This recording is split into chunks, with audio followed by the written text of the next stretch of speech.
Hey guys, so I am back for part 3 of my story, my ongoing story of health and healing.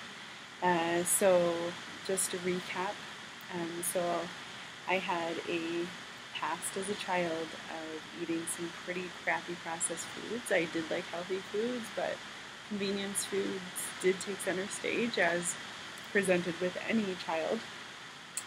Low levels activity, and then I started discovering a lot of inflammation within my body. In my early 20s, I started going for a lot of natural therapies after discovering that my doctor did not have all the answers. In early 2013, I, on YouTube, discovered the high carb, at the time it was raw vegan, but generally the high carb vegan lifestyle.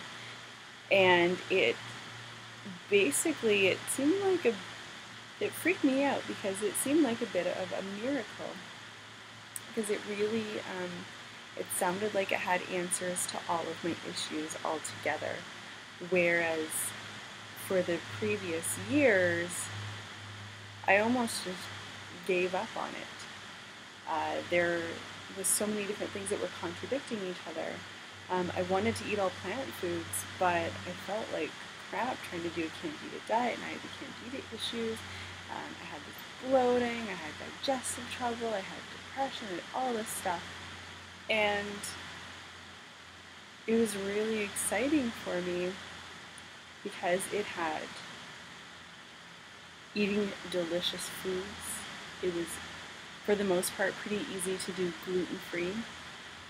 It was eat as much as you want, no restriction, without any negative consequences. One thing I did forget to mention is my lifelong binge eating. Now I think it's Tammy Terosian. I don't know how to say your last name, but I know I think it was her that talked recently about binge eating. There's a couple of you guys I've been watching a lot lately. But there were times when we would have like bags of croutons in the cupboard, that go in salad little, like herbed. Anyway, a bag of those. I'd eat that in one sitting. I'd eat a box of crackers. I'd eat a whole bag of Oreos. Whatever it was, I would keep going, and then all of a sudden it'd be gone. Chips, even up till recently. I am not perfect, never claimed to be, but there was a time in my life where eating like an entire family size, like Costco size bag of chips in one sitting was just like no big deal. I would do it for days and days. I think there was a time when I did it every day for 3 weeks straight. I blame my damaged insides from gluten and that type of thing on the fact that I did not absorb all the nutrients. In my first year of my bachelor's degree, I would say about 50% of my intake was plain Ruffles chips with French onion dip. Yeah, it was pretty bad. Even with the crumbs at the bottom of the bag, I would pour them into the container and eat it with a spoon.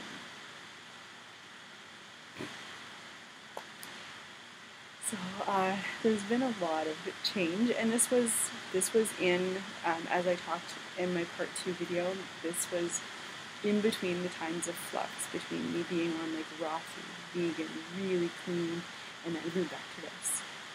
And it was always the way I just switch back and forth. Excuse me, I've been sitting here filming videos for a while. Yeah, I never really realized that there was like a binge eating thing until thinking back on it recently and hearing other people talk about it. And also thinking back on my experiences and how I felt when I tried to get on different lifestyles or diets or whatever. I never had a huge amount of weight to lose. I'm currently 130 pounds. The most I've been is 140, and I am 5'3" in height. According to BMI, I'm kind of on the edge, but I've got a lot of muscle. So anyway, weight has never been a huge issue, but it's how I feel in my body. And I feel like that's the essence of where everyone should be at, is wanting to feel good inside.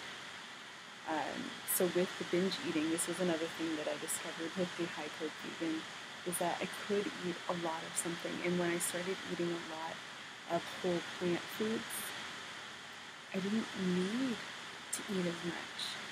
I felt satiated. My body would tell me to stop. And I love the abundance. It's inexpensive. It is in line with a lot of the research I have read with the damage that animal products can cause in the body, including different heart troubles, clogging arteries, causing cancer, all sorts of things. So it's really nice to find something that aligns with all of the information that I have received. So today, basically this video is how I live today. So today I do follow, for the most part, a high carb vegan lifestyle. I would say about 90% of the time.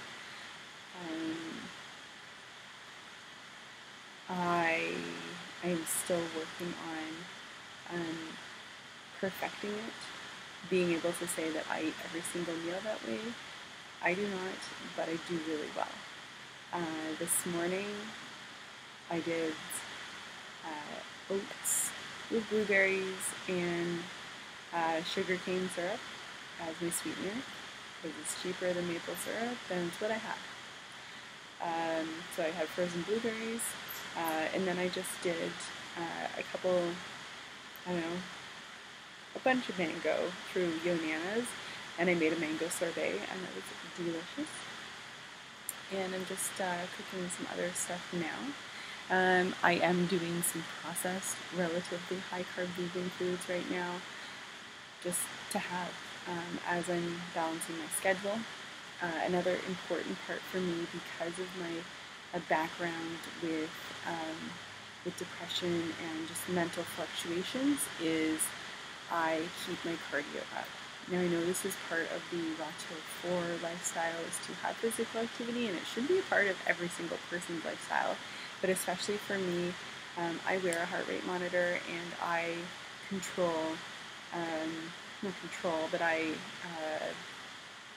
monitor that I'm getting in a healthy heart rate zone.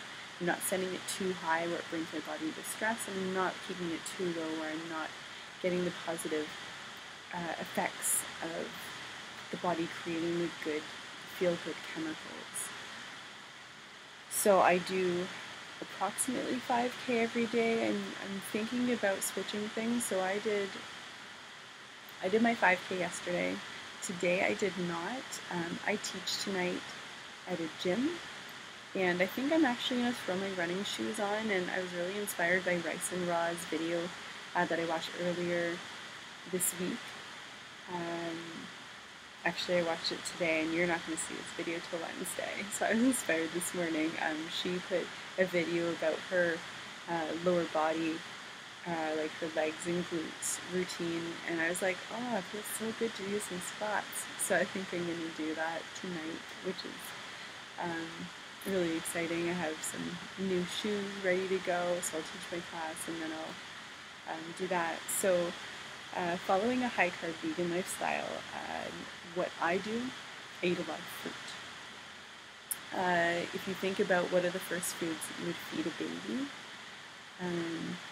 fruit, really ripe fruit, sweet fruit, easy to chew, easy to digest, eating your bananas spotty, brown rice, whole grain white rice, whatever kind of rice you like, quinoa, millet, any of the gluten-free grains, eating them whole. Try to stay away from the flours, especially while your body is healing. Roots, potatoes, sweet potatoes, squash, zucchini, vegetables of all sorts of different colors, your red, your green, your yellow, your orange.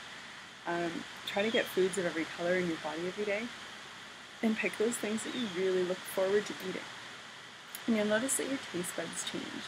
The things that I eat today, I would have never guessed. Like as a kid, I hated bananas. I hated pineapples.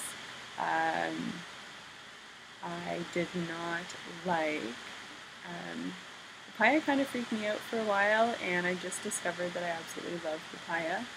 You just gotta kind of get out there and try some stuff. And the essential part of this, and I will repeat it probably 90% of the videos ongoing, is do not use fats, especially isolated oils, on their own. In my experience, it has a negative impact with blood sugar. If you want to eat absolutely no carbohydrates and you want to get your fats as your calories, then go for it. But you're probably going to put your body into ketosis, and that is not a good thing. That is making your body sick. I'd rather eat fruit and things that I can grow in my backyard easily and they're inexpensive to get at the grocery store. And keeping an active lifestyle, drinking lots of water, and eating a lot of food. Because as I look back on my patterns as binge eating and doing when I did the raw foods, and then I flexed back to my chips and cookie diet and back and forth, my body was just so hungry for calories, for energy, for something to run on. And you might be finding that you have late night cravings. If you find that you want to eat really heavy foods late at night, do an experiment for a couple of days and eat a really hearty breakfast and a really hearty lunch, and see if that craving comes, or if it does come, is it as intense? Give yourself kind of a rank it out of your intensity of craving out of a scale from 1 to 10. Keep a food journal and check these things out, because it's pretty awesome how it changes.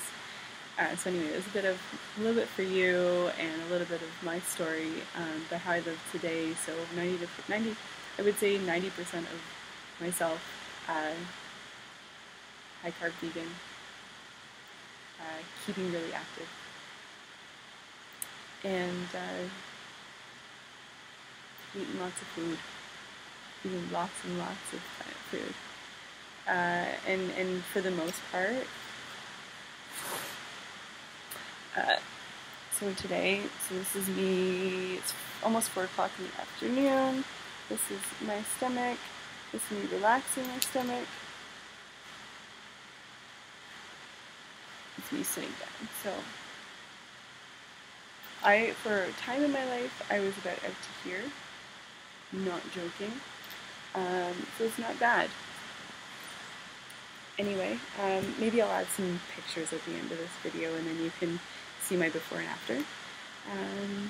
But I hope you enjoyed hearing. If you have any questions at all, please post them down below. Any comments? Has eating a high carb lifestyle healed you? I'd love to hear about it. And if you're posting videos, please share them, or post your page down below. Don't forget to like the video and subscribe, and I'll see you guys later. Bye.